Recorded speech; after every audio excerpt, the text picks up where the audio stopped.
अदानी तेरी दादागिरी नहीं चलेगी, नहीं चलेगी, अदानी तेरी दादागिरी नहीं चलेगी, नहीं चलेगी। जय जवान जय किसान। તમારું નામ શું? જય જવાન જય કિસાન। હું કાનપા જાડેજા ધુડકોટ અને હળવદ તાલુકાના ખેડૂતો અને માળિયા તાલુકા મોરબી જિલ્લામાં ખેડૂતોને એટલું નુકસાન છે। અદાણી અને પાવરગ્રીડની કામ ચાલુ છે। અત્યારે કાયદો એવું કહે છે કે ચોમાસામાં જમીનનું પૃથ્થકરણ ન થઈ શકે, એટલે અત્યારે પાવરગ્રીડ હોય કે અદાણીની લાઈન કામ ન કરી શકે, પણ કાયદાથી ઉપરવટ જઈ અને અદાણી પાવરગ્રીડ ખેડૂતના ખેતરમાં કામ કરે છે।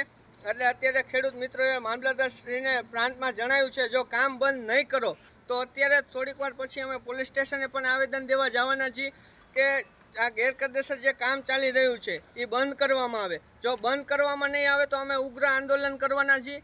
અને બીજી વસ્તુ કે અમારા ચૂંટાયેલા પ્રતિનિધિઓ કહે છે કે અમે તમને વળતર લઈ આવી દઈશું। છેલ્લા 2 વર્ષથી અમે એમને મળ્યા અને જોયું તો 4 વાર મુખ્યમંત્રીશ્રીને મળ્યા, સચિવને મળ્યા, પણ કોઈ નિરાકરણ ન આવ્યું। એટલે હવે ખેડૂતોની ધીરજ ખૂટે છે। એટલે ખેડૂત મિત્રોએ અત્યારે વિચારી લીધું છે કે આવનારા સમયમાં જો માને તો ભલે, નકર રસ્તા રોકો આંદોલન એની સાથે જ ઉપરવટ જઈ અને આત્મવિલોપનની ચીમકી સાથે આવનારા સમયમાં ખેડૂત આવવાના છો। સહમત છો ને? એટલે ખેડૂતોની ધીરજ ખૂટી છે। અને તમે અત્યારે પત્રકાર મિત્રો ઘણીવાર આવી અને જોયું છે ચોમાસામાં જે ખેડૂતના ખેતરમાં કામ કરે છે એ કેટલી હદે નુકસાન છે એ 1.5-2 વીઘામાં કાંઈ ખેડૂતોને થવાનું જ નથી, પણ ચૂંટાયેલા પ્રતિનિધિઓ કોઈ વાતે સાંભળવા નથી માગતા અને સાંભળે છે તો એમનું કાંઈ ચાલતું નથી ઉપર। એટલે ખેડૂતોની ધીરજ ખૂટી છે। એટલે હવે આવનારા સમયમાં અમે થોડાક જ દિવસોમાં અવનવા કાર્યક્રમ આપશું અને એના માટે અમે તૈયાર છીએ।